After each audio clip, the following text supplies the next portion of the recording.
comes a time in life when we have more time behind us than in front of us and feel the need to tell our story.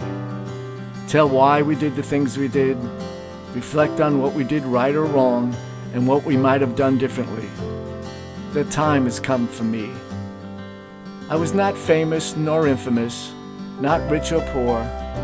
I didn't overcome a tragedy and didn't go on an adventure worthy of an epic novel.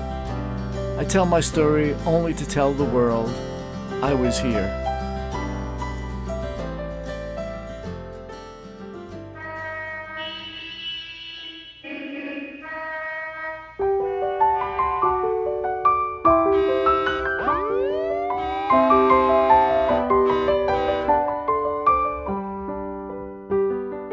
I was born on November 14th, 1946 in New York City to Martha and Stephen Parry. I was the first boy born in the family, and as such, I was a celebrity without having done anything.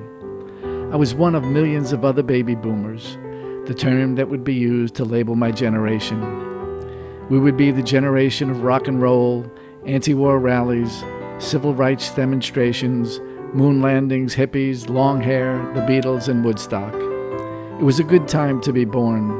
World War II was over. America was experiencing unprecedented growth. Factories that were previously making weapons of war began making cars, refrigerators, air conditioners, toasters, and microwaves. I called 2115 Hughes Avenue in the Bronx home for 17 years. It was a basement apartment in a large apartment building in an Italian Catholic neighborhood. My memories of life in New York City weren't American dream memories. I didn't live in a home with a picket fence, manicured lawn, or a dog running around in the backyard. My memories were of the inner city, but I didn't know any better, and neither did my friends, so life wasn't so bad. It wasn't until I graduated high school that I became aware of life outside the city.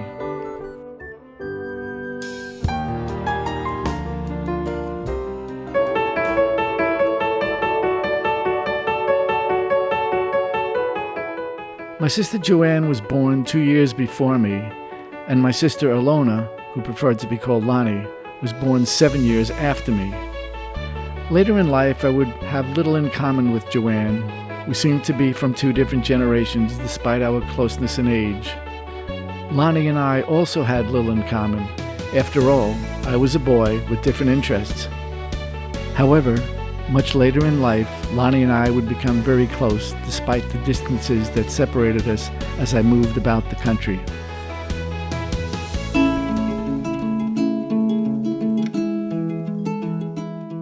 I attended kindergarten at Public School 57, or as we called it, PS57. The use of a number to name the school is an example of life in New York City. Elsewhere in America, schools were called Harry Truman High School or Dwight D. Eisenhower Elementary School, but for me, it was PS57. After kindergarten, I attended St. Martin of Tours Catholic School. I remember being terrified attending my first day of class. Mom held my hand while I did everything to escape her. I was eventually coaxed into the classroom and began my first grade education. While attending St. Martin's, I studied to be an altar boy, but couldn't grasp Latin, so nothing ever became of it. During my college days, I would continue to have difficulty grasping foreign languages. I failed French several times. Ironically, I would marry a French major, and my daughter Jennifer would also be a French major and speak it fluently. During the time I attended Catholic school, corporal punishment was common. Now, more than 60 years later, I still remember having my hands extended while Sister Georgiana administered beatings across my fingers with an 18-inch ruler. I was in second grade at the time. I have no memory of what I did to deserve the punishment.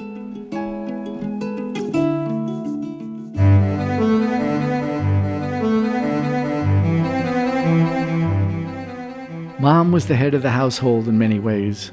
She was the one that made sure I went to school every day.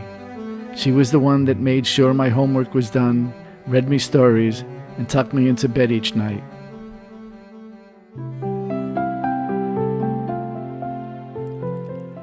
I didn't consider Dad the head of the household since he wasn't around much. In fact, I can't think of much to say about Dad, at least not much good. He was an alcoholic. He worked the night shift, which meant when I woke up in the morning for school, he was asleep.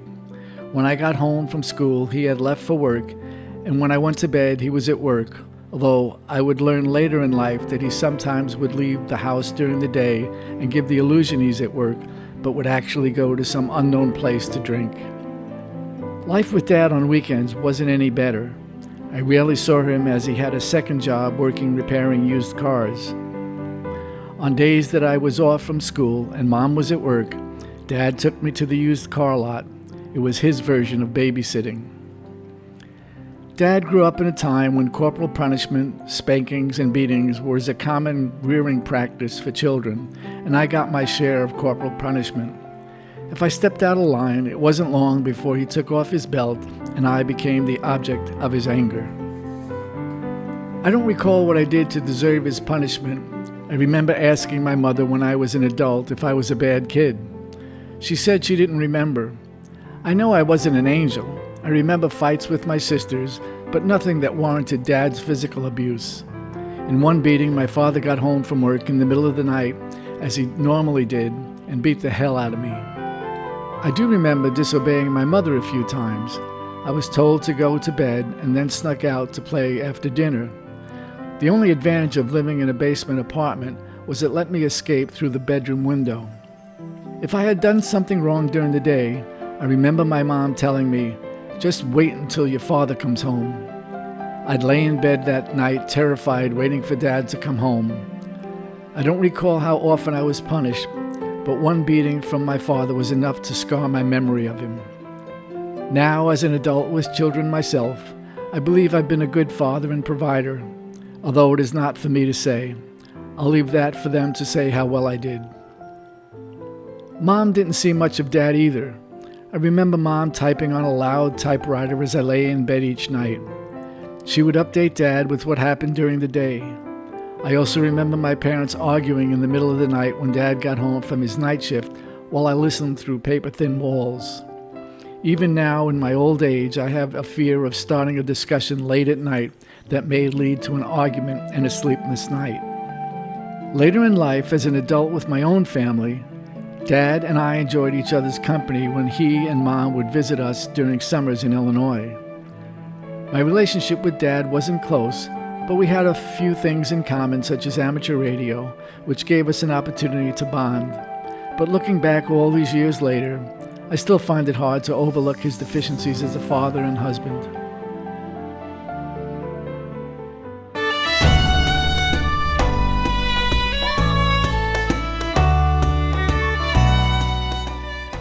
My fondest memories as a child were playing with friends.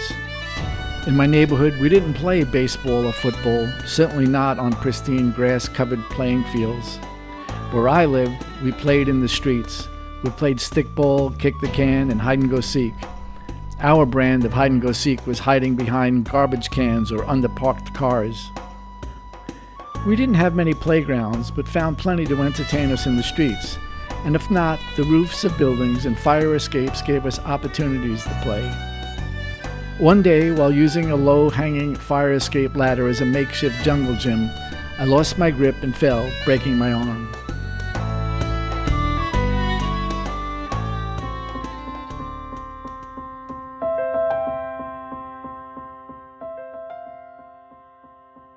As I grew up, most vacations were to Illinois to visit family. There, my mother would visit with her sister Emily, and I would play with my cousins Sue, Nancy, Lori, and Ken. I was a kid from the city and loved spending time in Aurora, a small town at the time.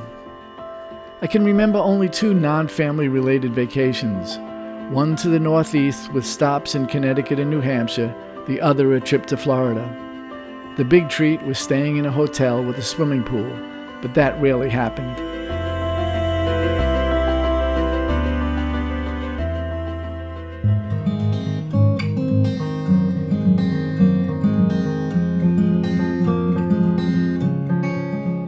I was about 12 when my friend Michael Tortorella and I became interested in electronics.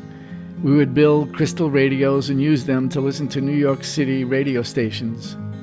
That interest eventually led me to studying for an amateur radio license, which required a knowledge of electronic circuits and Morse code.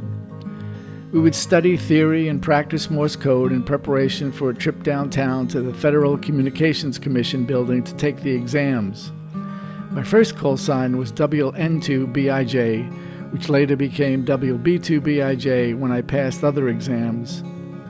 My call sign would change to WB9IDI in Illinois and eventually W9IF.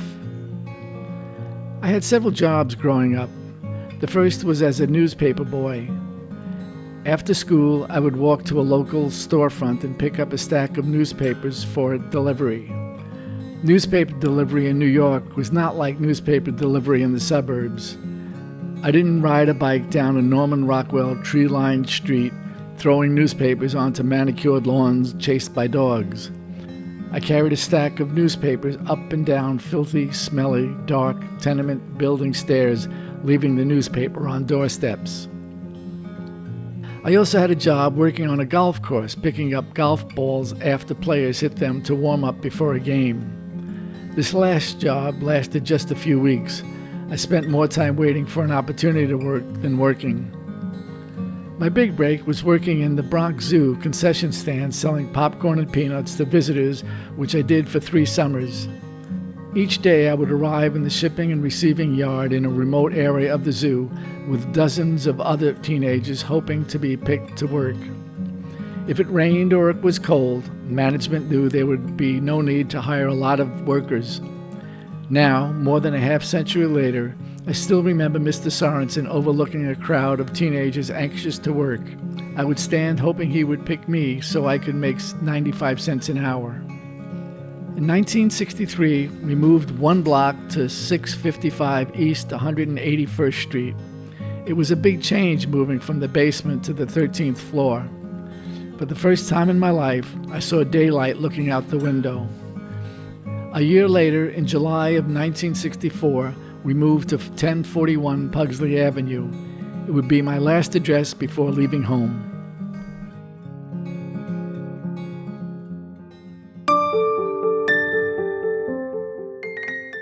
Upon graduation from grade school, I attended Theodore Roosevelt High School for my freshman year. Mom didn't think I was destined for an academic career. She thought it best I get a skill to support myself later in life. Ironically, I would go on to graduate college with an engineering degree, 2 master's degrees, and much later begin my work on a PhD. Although I never finished the program, to this day, I believe there are few things more important in life than an education. After my freshman year at Theodore Roosevelt High School, I transferred to Samuel Gompers Vocational and Technical High School, where I studied electronics. Samuel Gompers was a tough inner-city school. Every day I would get on a crowded city bus, joined with people going to work. I hated it. I made the best of my time at Samuel Gompers. I played first chair clarinet in the high school band, acted as the school photographer for a few basketball games, and became a member of the National Honor Society. In high school, I met Ed Walpove, a fellow amateur radio operator. We had a good deal in common and spent a lot of time together in and out of school. We played guitar, attended rock concerts, and talked about our lives as only teenagers can. We remain close friends to this day.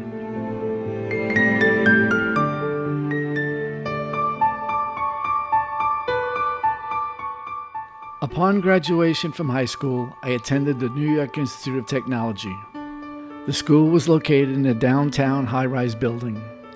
My walks between classes were not across a rural campus, but riding on an elevator between floors of a building. I knew life had to be better, but I wasn't sure where. It was about this time my mom asked what I wanted for a high school graduation present. I said I wanted to visit my cousins in Illinois. If my mom knew what would happen from that visit, I'm sure she would not have agreed to let me go. That trip changed my life forever.